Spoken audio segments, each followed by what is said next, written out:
Leia, may nahuli na ba ang mga otoridad na hindi otorisadong gumagamit ng sticker ng PNP?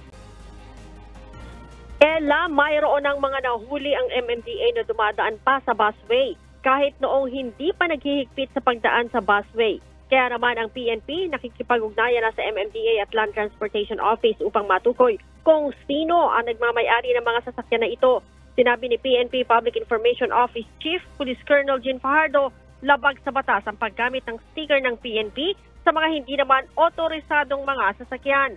Maaari-ari ang makasuhan ang mga ito ng usurpation of authority dahil sa pagpapanggap bilang opisyal na sasakyan ng mga pulis.